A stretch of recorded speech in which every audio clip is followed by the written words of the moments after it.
Meu nome é Mirela Quintana. Tenho 32 anos e há quase 10 anos sou a pessoa que minha família chama quando algo está desmoronando. Trabalho como coordenadora regional de suprimentos de emergência para uma rede hospitalar em São Paulo, o que significa que meu trabalho inteiro é resolver problemas antes que virem desastres. Equipamentos faltando, envios atrasados, faltas nos hospitais, ligações urgentes para fornecedores. Eu lidava com pressão para viver. Talvez por isso minha família tenha decidido que a pressão também pertencia a mim. Naquele jantar, eu sentei na ponta da mesa de jantar da minha mãe enquanto todos riam ao redor de frango assado, arroz, feijão e as mesmas histórias de família que eu já tinha ouvido 100 vezes. Eu tinha pago as compras, tinha consertado o forno 2 dias antes, tinha discretamente quitado a conta de luz atrasada para que as luzes ficassem acesas naquele jantar familiar perfeito. E então minha mãe levantou o copo, virou-se para meu irmão mais novo e disse: "Agora esse sim é o verdadeiro sucesso da família." Todos sorriram. Meu irmão se recostou como se esperasse a coroa tocar sua cabeça. Eu olhei para o meu prato e não disse nada. Não porque não tivesse resposta, porque naquele momento eu finalmente tinha uma. Por anos, eu tinha revisado os papéis de empréstimos dele, reescrito planos de negócios, coberto aluguel quando suas grandes ideias falhavam e atendido ligações à meia-noite, quando ele precisava de alguém responsável para limpar a bagunça. Mas naquela noite, enquanto minha mãe o elogiava como se ele tivesse construído um império sozinho, ele não a corrigiu, nem pareceu envergonhado, apenas sorriu. Minha mãe acrescentou: "Algumas pessoas nascem para liderar e outras são apenas estáveis." A mesa ficou quieta por meio segundo, tempo suficiente para o insulto cair.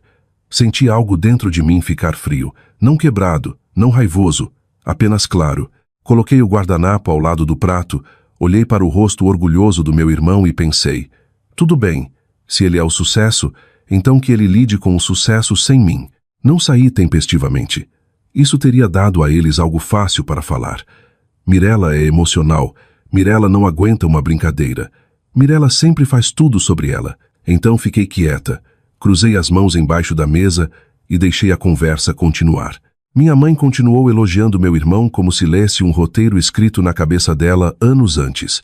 Ele tem visão, ele assume riscos, ele não tem medo de sonhar maior do que esta família jamais sonhou.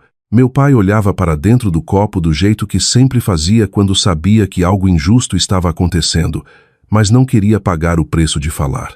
Meu irmão batia o garfo no prato e ria. "Mãe, você está me fazendo parecer melhor do que sou", disse ele. Mas o sorriso contava a verdade. Ele adorava.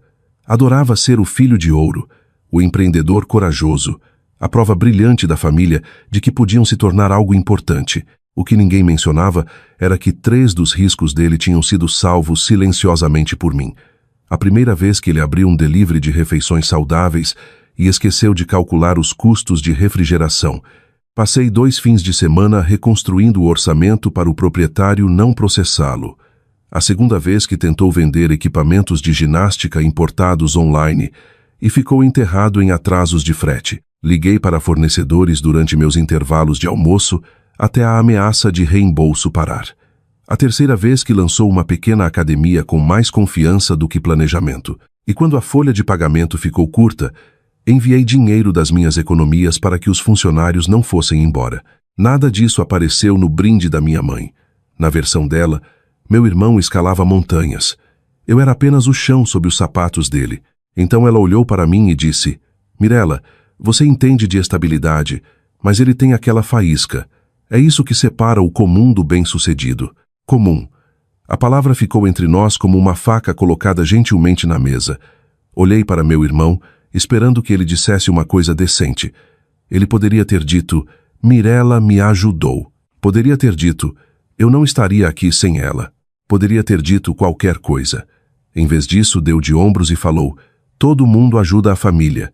Isso é normal." Quase ri. Normal? Era normal eu ter pulado férias porque minha mãe precisava de ajuda com o IPTU? Era normal meu cartão de crédito carregar cobranças das assinaturas de software dele?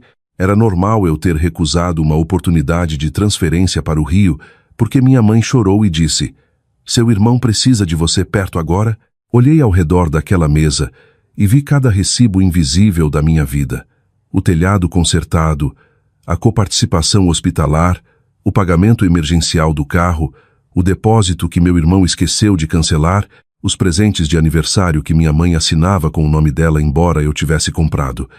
E de repente parei de me sentir desesperada para ser vista. Percebi algo mais poderoso. Eu podia me tornar indisponível. Minha mãe continuou falando, a voz quente e orgulhosa. A expansão da academia dele vai mudar tudo. Investidores já estão interessados.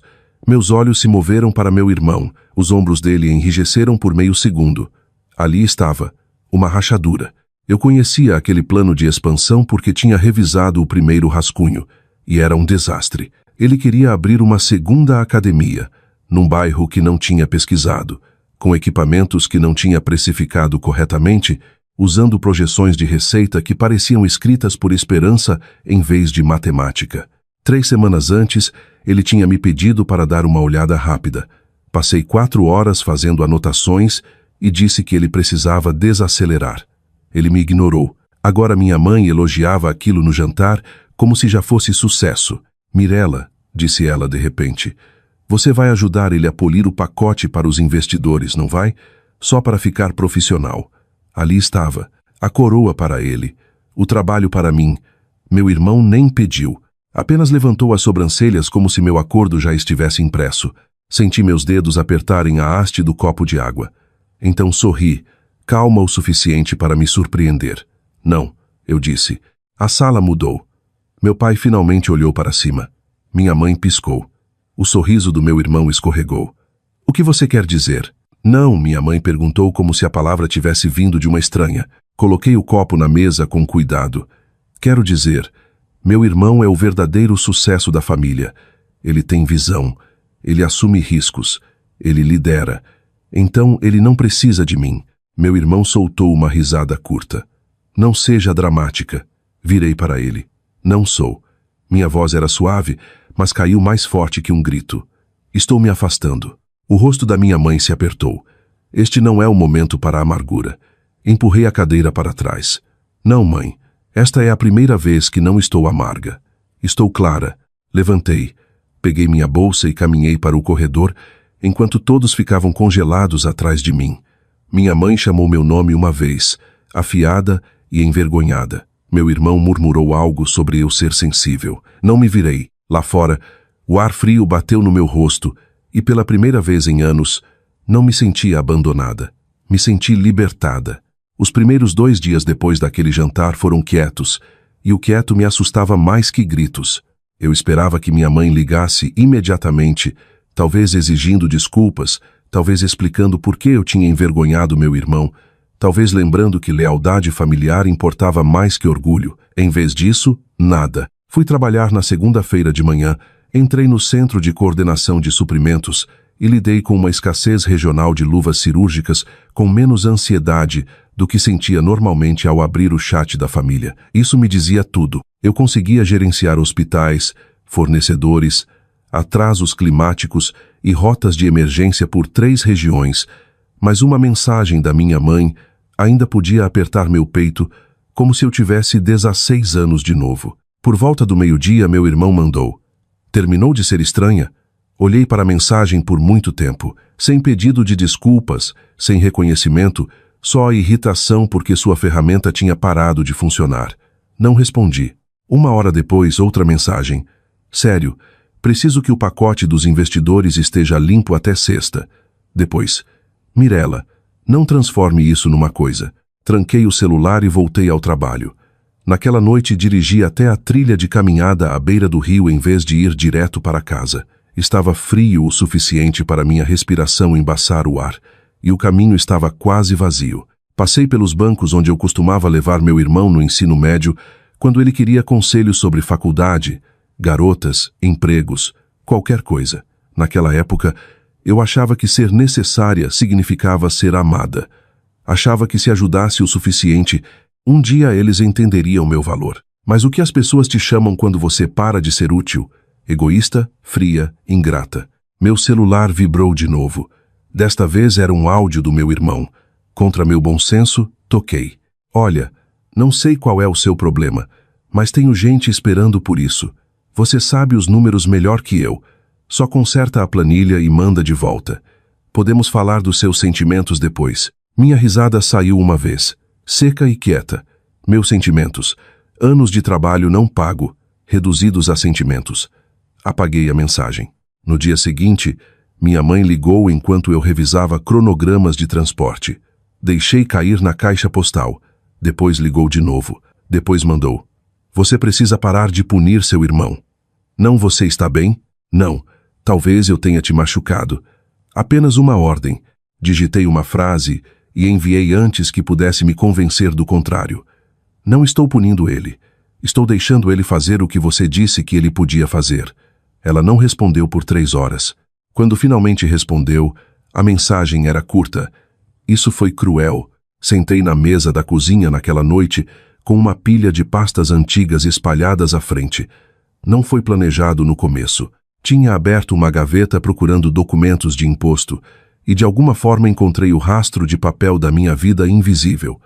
Cópias de transferências, recibos de concertos, e-mails do meu irmão com assuntos como urgente e preciso da sua cabeça e pode me salvar rapidinho?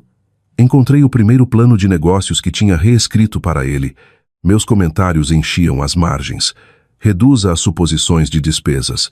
Confirme os termos do aluguel. Não assine antes de revisão jurídica. Ele tinha ignorado metade e sobrevivido só porque eu intervinha depois. Depois encontrei a carta de oferta do Rio. Não olhava para ela havia 4 anos. O salário era mais alto que qualquer coisa que eu tinha ganhado na época.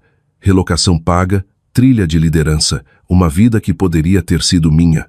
Lembrei minha mãe chorando no telefone, dizendo que meu irmão era frágil, a saúde do pai era incerta e a família precisava de mim por perto. Eu fiquei. Meu irmão abriu uma academia. Minha mãe o chamou de corajoso. Dobrei a carta devagar e coloquei num envelope separado.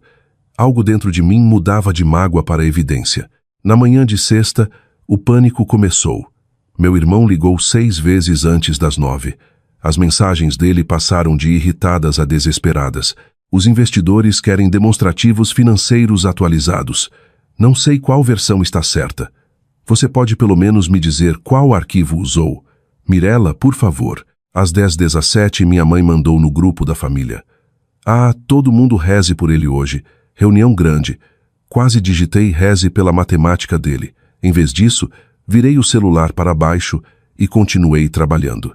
Naquela tarde, enquanto coordenava um envio atrasado de suprimentos pediátricos, vi o nome do meu irmão piscar de novo, e de novo na tela. Não atendi. Deixei ele lidar. Afinal, ele era o sucesso. A reunião com os investidores fracassou tão feio que minha mãe me ligou antes do meu irmão. Eu estava num supermercado em frente à prateleira de sabão em pó, quando o nome dela acendeu na tela. Atendi porque algum reflexo antigo ainda vivia na minha mão. Mirella, disse ela, e pela primeira vez a voz não soava comandando. Soava fina. O que aconteceu? Perguntei, embora já soubesse o suficiente. Ela respirou fundo. A reunião do meu irmão foi terrível. Fizeram perguntas que ele não soube responder.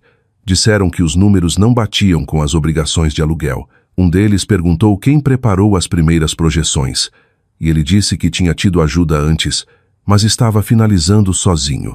Fechei os olhos. Ali estava.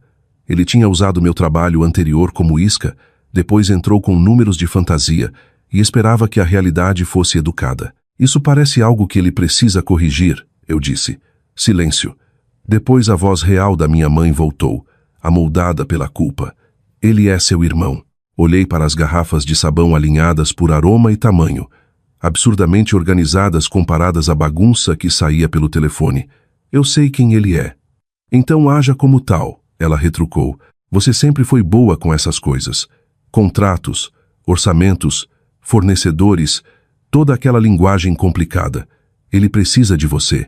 Mãe, ele precisou de preparação antes da reunião.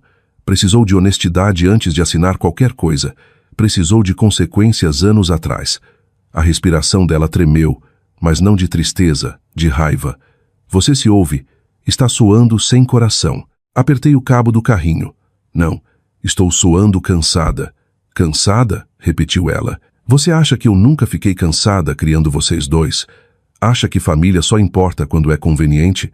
Seu irmão pode perder tudo. A velha eu teria pedido desculpas até ali. A velha eu teria abandonado o carrinho, dirigido até a academia dele, aberto o laptop, consertado a bagunça e me odiado quietamente depois. Mas aquela velha, eu tinha ficado na mesa de jantar ao lado de um prato frio. O que exatamente você quer que eu faça? Perguntei. Minha mãe expirou como se esperasse a pergunta. Venha para casa hoje à noite, traga seu laptop, olhe os arquivos dele, ligue para quem precisar, só tire ele dessa. Deixei o silêncio se esticar. Não. Ela fez um som como se eu tivesse batido nela. Mirella. Não, repeti. Não vou reconstruir a proposta dele. Não vou ligar para os investidores dele. Não vou colocar meu nome perto de documentos que não aprovei. Então você vai ver ele se afogar? Não, eu disse. Vou parar de fingir que sou o motivo de ele nunca ter aprendido a nadar. Por um momento, só ouvi a música do supermercado no alto-falante. Alegre e ridícula. Depois minha mãe baixou a voz. Seu pai está preocupado doente. Eu estou preocupada doente. Seu irmão mal comeu. É isso que você queria? Aquilo doeu. Não porque fosse justo, mas porque ela sabia exatamente onde apertar. O que eu queria, disse devagar, era que alguém dissesse obrigado antes de tudo desabar. O que eu queria era que você parasse de chamar ele de único sucesso enquanto eu segurava o chão sob os pés dele. Mas você não parou. Então agora ele tem que ficar de pé sozinho. Ela sussurrou. Não te reconheço. Engoli em seco. Somos duas. Estou só começando a me reconhecer. Encerrei a ligação com a mão tremendo. Depois fiquei ali quase 1 minuto, cercada por pessoas comuns comprando coisas comuns enquanto meu coração batia como se eu tivesse cometido um crime. Mas limites parecem crimes quando te criaram para confundir obediência com amor. Terminei as compras. Fui para casa. Cozinhei jantar para mim.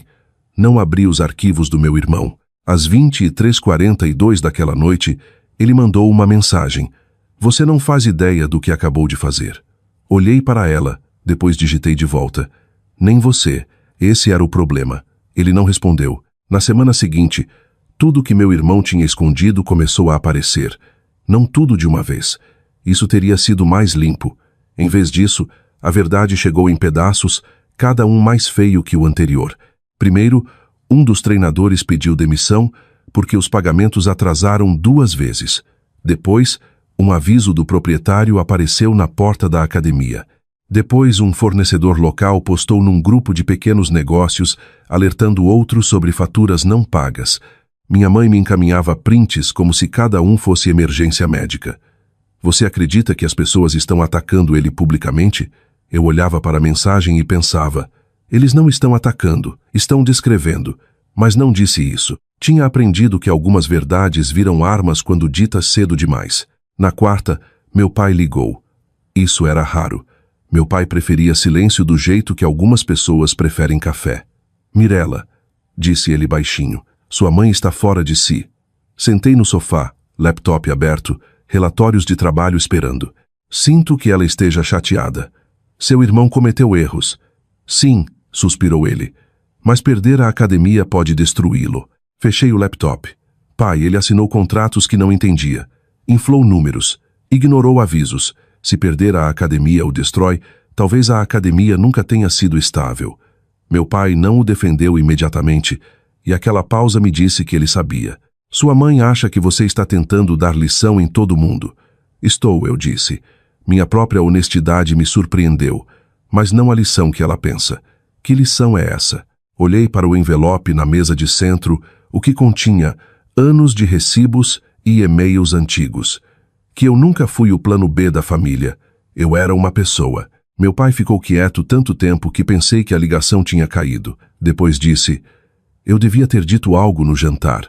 As palavras caíram suaves, quase tarde demais para importar, mas não tarde demais para doer. Sim, eu disse. Devia. Ele não discutiu. Depois que desligamos, chorei por 10 minutos. Não porque queria voltar, mas porque finalmente ouvir uma frase honesta me fez perceber quanto tempo tinha vivido sem elas. Naquela sexta, minha gerente me chamou na sala dela. Por um segundo aterrorizante, pensei que o caos familiar tinha vazado para o trabalho. Em vez disso, ela me ofereceu o cargo que eu vinha trabalhando silenciosamente por 2 anos. Diretora de prontidão regional, mais responsabilidade, melhor salário e autoridade para construir uma nova equipe de resposta a emergências pelo Estado. Você é calma sob pressão, disse ela. Vê problemas com clareza. Quase ri da ironia. No trabalho, clareza me promovia. Em casa, me chamavam de cruel. Aceitei a oferta. Naquela noite, comprei jantar para mim num pequeno restaurante no centro. Não uma celebração com balões ou champanhe, apenas uma mesa quieta, comida quente e a estranha paz de escolher a mim mesma. No meio da refeição, meu irmão ligou. Deixei tocar 1, 2, 3 vezes. Depois atendi. A voz dele estava rouca.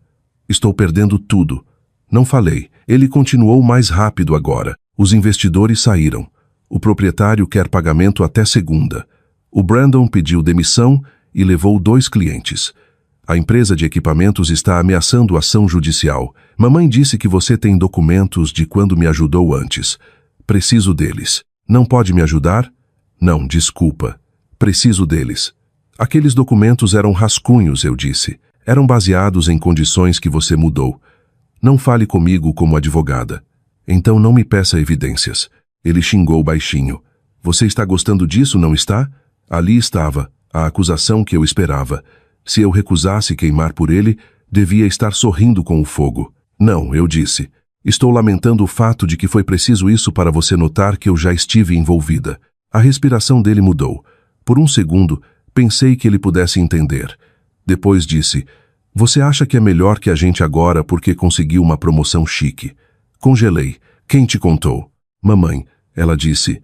Talvez agora você pare de agir como se ajudar a família te deixasse pobre. Coloquei o garfo na mesa com cuidado. Algo dentro de mim se encaixou no lugar. Irmão, me escute. Não vou mandar arquivos. Não vou ligar para investidores. Não vou emprestar dinheiro. Não vou explicar suas escolhas para pessoas que você enganou. A voz dele rachou, mas a raiva ainda segurava.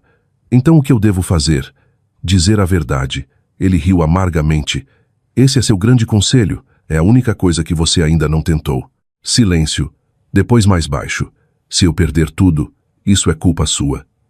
Olhei ao redor do restaurante para pessoas conversando, comendo, vivendo vidas que nada tinham a ver com a tempestade da minha família. Pela primeira vez, a ameaça dele não me moveu. Não, eu disse. Pela primeira vez é culpa sua. Desliguei antes que ele pudesse responder. O confronto aconteceu num domingo à tarde, 3 semanas depois do jantar em que minha mãe coroou meu irmão como o único sucesso da família. Ela não me convidou dessa vez. Ordenou. Venha para casa, dizia o texto. Isso foi longe demais. Quase ignorei. Depois olhei para o envelope de recibos, e-mails, transferências e contratos antigos na minha mesa. Percebi que não precisava mais me defender, mas precisava encerrar o argumento que eles continuavam reescrevendo. Então dirigi para a casa dos meus pais com o envelope no banco do passageiro. A mesma casa, a mesma varanda da frente, a mesma guirlanda de latão que minha mãe colocava toda a estação, como se decoração pudesse tornar uma família quente. Quando entrei, meu irmão estava de pé na sala, sem barbear, pálido, vestindo o moletom da própria academia. Minha mãe sentava no sofá com olhos vermelhos e um lenço torcido na mão. Meu pai estava perto da lareira, parecendo mais velho do que 3 semanas antes. Finalmente minha mãe disse sem oi, sem calor. Apenas acusação. Precisamos consertar isso. Coloquei a bolsa no chão. Não, mãe. Vocês querem que eu conserte isso? Meu irmão deu um passo à frente. A academia acabou se eu não conseguir dinheiro até terça. A voz dele tremia e pela primeira vez o brilho dourado tinha sumido. O proprietário trocou as fechaduras da segunda unidade. A primeira mal funciona. As pessoas estão falando online. Tive que desligar os comentários. Minha mãe me olhou como se eu devesse desabar de culpa. Ele pode perder a casa. Assenti devagar. Isso é sério. Sério? Ela retrucou. Isso é tudo que você tem a dizer? O rosto do meu irmão se contorceu. Preciso de 200 mil reais. O número caiu na sala como um prato quebrado. Meu pai fechou os olhos. Minha mãe olhou para o lado, o que me disse que ela já sabia. Não, eu disse. Meu irmão riu uma vez, selvagem e descrente. Você nem pensou. Pensei por 10 anos. Minha mãe se levantou. Como você pode ser tão fria? Ele é seu irmão. Ele cometeu erros. Sim, mas você sempre foi a responsável. Isso não é um elogio, eu disse. Minha voz permaneceu firme. Não vindo de você. Ela se encolheu. Ótimo. Não porque eu quisesse machucá-la, mas porque a verdade devia tocar as pessoas que passaram anos evitando-a. Meu irmão passou as 2 mãos pelo cabelo. Eu pago de volta. Você ainda me deve do déficit de folha de pagamento de 2 anos atrás. Ele pareceu surpreso. Aquilo foi diferente. Abri o envelope e puxei o primeiro documento. 3.800. Você disse que era por 2 semanas. Nunca pagou de volta. Coloquei o papel na mesa de centro. Depois outro. 4.200 por armazenamento de equipamentos. Outros 600 por assinaturas de software. Outros 900 por revisão jurídica que você disse ser desnecessária até precisar. Minha mãe olhava para a pilha crescente. Por que trouxe tudo isso? Porque toda vez que digo a verdade, vocês chamam de amargura. Então trouxe papel. Meu pai se aproximou lendo em silêncio. O rosto dele mudou. Meu irmão pareceu furioso primeiro, depois encurralado. Você guardou registros, disse ele como se eu o tivesse traído por lembrar. Sim, eu disse. Pessoas responsáveis fazem isso. Minha mãe sussurrou. Mirella, isso é humilhante. Olhei para ela. Não, mãe. Humilhante foi sentar na sua mesa enquanto você elogiava ele pelo trabalho que eu ajudei. Humilhante foi ser chamada de comum pela mulher que me ligava toda vez que esforço extraordinário era necessário. Isso é documentação. Os joelhos do meu irmão pareceram enfraquecer. Ele sentou pesado na borda do sofá. Não sabia que era tanto. Porque você nunca precisou saber, eu disse. Eu sabia. Sempre soube. Minha mãe começou a chorar então. Mas não o choro suave que pede perdão. Era choro raivoso, choro encurralado. Então e agora? Você quer que a gente implore? Meu irmão olhou para mim e para meu choque deslizou para a frente. Cotovelos nos joelhos, voz quebrando. Por favor, Mirella, estou implorando. Não sei como sair disso. Achei que podia lidar. Achei que se parecesse bem-sucedido por tempo suficiente, me tornaria bem-sucedido. Por um momento, a sala ficou dolorosamente quieta. Ali estava ele, não o filho de ouro, não o visionário, não a prova de grandeza da família, apenas meu irmão, aterrorizado com a vida que tinha construído sobre competência emprestada. A velha Mirella se moveu dentro de mim como um fantasma. Queria sentar ao lado dele. Queria dizer, me dá o laptop. Queria fazer o medo parar. Mas eu a tinha enterrado por um motivo. Não vou te dar dinheiro, eu disse. Não vou mentir para seus investidores. Não vou apagar as consequências. Meu irmão cobriu o rosto. Minha mãe sussurrou. Então por que você veio? Puxei o papel final, uma lista que tinha feito na noite anterior. Porque vou te dar uma coisa, não resgate um caminho. Meu irmão olhou para cima. Coloquei a lista na mesa. Advogado de falência. Consultor de dívidas para pequenos negócios. Contatos de emprego em 2 armazéns logísticos contratando supervisores de operações, um modelo de pedido de desculpas público a clientes e fornecedores e um cronograma de pagamento do que você me deve. Não porque preciso do dinheiro imediatamente, mas porque você precisa aprender como responsabilidade sente. Minha mãe recuou. Você quer que seu próprio irmão trabalhe no armazém? Virei para ela. Quero que meu irmão trabalhe. Meu irmão olhava para a lista como se estivesse escrita em outra língua. E se eu não fizer, então nada muda, eu disse. Exceto que não estarei lá para amortecer a queda. Meu pai pegou o cronograma de pagamento. Isso é justo, disse ele baixinho. Minha mãe girou para ele. Roberto. Ele balançou a cabeça. Não, Lucia, é. Essa foi a segunda frase honesta que ouvi dele em 3 semanas. Minha mãe sentou como se as pernas tivessem cedido. Meu irmão pegou a lista com mãos trêmulas. Peguei minha bolsa. Uma coisa a mais, eu disse. Não me chamem de comum de novo. Pessoas comuns não mantêm famílias vivas em silêncio. Depois saí, deixando os papéis na mesa como um espelho que eles não podiam mais evitar. 6 meses depois, a casa da família parecia menor do que eu lembrava. Talvez a casa não tivesse mudado. Talvez eu tivesse. Estacionei do outro lado da rua e sentei por um momento com as mãos no volante, olhando para a janela de cima onde meu irmão colava pôsteres de atletas e frases de negócios quando éramos adolescentes. Naquela época, ele sonhava alto. Eu planejava quieta. De alguma forma, Meu planejamento quieto tinha virado rede de segurança dele, e o sonho alto dele tinha virado religião da família. Naquela tarde eu não estava lá para brigar. Estava porque meu pai tinha me pedido para vir a uma reunião final antes de meus pais venderem a casa.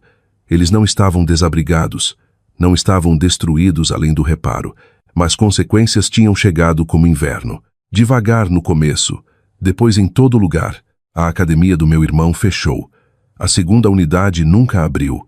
O proprietário processou, depois acertou. 2 fornecedores aceitaram planos de pagamento depois que meu irmão emitiu pedidos de desculpas públicos e admitiu que tinha expandido além da capacidade. Aquele pedido de desculpas custou orgulho, mas salvou de pior. Ele deletou as fotos antigas, onde posava ao lado de equipamentos que não tinha pago completamente. Pegou um emprego supervisionando estoque num armazém fora de São Paulo. No primeiro mês odiou. No segundo parou de reclamar. No quarto enviava pagamentos, não grandes, mas reais, para as pessoas que devia, inclusive a mim. Minha mãe não lidou com graça. Por semanas, me chamou de cruel em mensagens que não respondi. Depois parou de ligar. Orgulho pode ser alto, mas solidão é paciente. Meu pai me contou que ela tinha começado terapia, depois de perceber que meu irmão também evitava as ligações dela. Não porque a odiasse, mas porque finalmente entendia que o elogio dela tinha sido outro tipo de pressão. Ela tinha amado ele como troféu, e troféus racham quando segurados apertado demais. Subi os degraus da frente e toquei a campainha, em vez de usar minha chave antiga. Isso importava para mim. Minha mãe abriu a porta. O cabelo estava mais curto. O rosto parecia cansado. Por um momento, nenhuma de nós falou. Depois ela deu espaço. Entre, Mirella. Sem aspereza, sem comando, apenas meu nome. Meu irmão estava na sala de jantar, sentado na mesma mesa onde tudo tinha começado. Levantou quando entrei. Parecia diferente numa camisa simples de trabalho e jeans, sem relógio caro, sem moletom da marca da academia, sem performance de sucesso. Ei, disse ele. Ei. Meu pai trouxe café que ninguém realmente bebeu. A casa estava cheia de caixas meio empacotadas, fotos de família embrulhadas em jornal, prateleiras vazias exceto pelos contornos de poeira onde decorações tinham estado. Parecia estranho ver a forma física de um fim. Minha mãe sentou à minha frente e cruzou as mãos. Eu te devo um pedido de desculpas, disse ela. A frase soava ensaiada, mas não falsa. Pelo jantar? Perguntei. Os olhos dela se encheram. Por anos. Meu irmão olhou para a mesa. Meu pai permaneceu imóvel. Minha mãe continuou, cada palavra difícil. Te tornei responsável porque você era capaz. Elogiei seu irmão porque tinha medo que ele desmoronasse sem isso. Disse a mim mesma que você não precisava de encorajamento porque era forte, mas isso foi só outra forma de te negligenciar. Eu queria que aquelas palavras apagassem tudo. Não apagaram. Pedidos de desculpas reais não viajam no tempo. Chegaram tarde, carregando uma vassoura, perguntando onde começar a limpar. Obrigada por dizer isso, eu disse. Minha voz estava calma, mas minhas mãos frias. Meu irmão pigarreou. Eu também sinto muito. Ele alcançou uma pasta e deslizou um papel para mim. Era um registro de pagamentos. Cada transferência que tinha feito até ali, cada quantia restante listada. Não estou pedindo que me perdoe hoje. Só queria que soubesse que estou levando a sério. Olhei para o papel.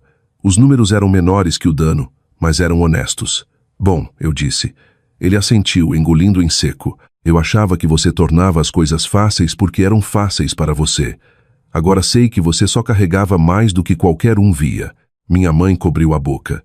Olhei para meu irmão e, pela primeira vez, não vi o menino que eu tinha que resgatar. Vi um homem de pé no começo de uma vida mais dura e melhor. Espero que continue, eu disse. Et vous? Respondeu ela. Então minha mãe disse a coisa que eu não esperava. Não quero dinheiro de você. Não quero favores. Só queria perguntar se tem algum jeito de reconstruirmos algo. A velha versão de mim teria corrido para confortá-la. A nova versão não confundia compaixão com rendição. Talvez, eu disse, mas não do jeito que era. Ela assentiu rápido, como se esperasse pior. Entendo. Sem ligações de emergência pedindo para consertar a vida do meu irmão. Sem insultos disfarçados de elogios. Sem reescrever história. sem jantares familiares onde eu pago a refeição e desapareço da história. Meu pai disse: "Concordam?" Meu irmão assentiu. Minha mãe sussurrou: "Concordo." Levantei depois disso. Não dramaticamente. Sem discurso, sem porta batida, sem punição final, apenas uma mulher saindo antes que pudesse ser puxada de volta para um papel que tinha superado. Na porta, minha mãe tocou a borda de uma caixa cheia de fotos emolduradas. "Tem uma sua do anúncio da diretoria", disse ela. Seu pai imprimiu. Olhei para a foto. Eu estava ao lado da minha nova equipe de resposta a emergências, vestindo blazer azul marinho, sorrindo como alguém que finalmente tinha entrado na própria vida. "Fiquem com ela", eu disse. "Mas não pendurem porque agora estão orgulhosos de mim que meu irmão caiu. Pendurem porque eu sempre vali a pena ser vista." Ela chorou. Depois quietamente deixei que chorasse. Lá fora, o ar cheirava a chuva. Meu irmão me seguiu até a varanda. "Mirella", disse ele. Virei. Eu realmente achava que sucesso significava todo mundo acreditar em mim. Parecia envergonhado pela confissão. Agora acho que talvez signifique se tornar alguém que as pessoas não precisam resgatar. Pela primeira vez em anos, sorri para ele sem ressentimento. Esse é um começo melhor. Dirigi para casa no meu apartamento. Não o maior lugar, não o mais chique, mas completamente meu. Minha promoção tinha se tornado real. Minhas economias estavam se recuperando. Minhas noites eram quietas. Às vezes o quieto ainda parecia um familiar, mas não mais assustador. Aprendi que amor sem limites vira trabalho e trabalho sem reconhecimento vira ressentimento. Aprendi que ajudar alguém não é o mesmo que carregar alguém. E aprendi que às vezes a coisa mais amorosa que você pode fazer é se afastar e deixar as pessoas encontrarem as consequências que esperam por elas. Minha família não se tornou magicamente perfeita. Meu irmão ainda lutava. Minha mãe ainda escorregava em velhos hábitos às vezes. Meu pai ainda tinha anos de silêncio para reparar. E eu ainda tinha momentos em que a culpa batia na porta. Mas agora não a convidava para entrar só porque ela sabia meu nome. Passei anos sendo a estrutura invisível, segurando todo mundo de pé. Quando finalmente me afastei, tudo quebrou, mas não porque eu destruí. Quebrou porque tinha se apoiado em mim o tempo todo. E uma vez que a poeira baixou, vi a verdade claramente. Eu não tinha abandonado minha família. Tinha devolvido a responsabilidade aos donos certos. Então me conte, você já foi a pessoa estável que todo mundo usava, mas ninguém celebrava? E se você fosse eu, teria se afastado mais cedo. Por trás de cada história que criamos, minha equipe e eu trabalhamos duro para roteiros emocionais, significativos e dignos de serem lembrados. Esta é uma história fictícia de revanche feita apenas para entretenimento e fins educativos, com a esperança de que todo leitor possa levar uma lição sobre dignidade, autorrespeito e a coragem de se afastar de pessoas tóxicas.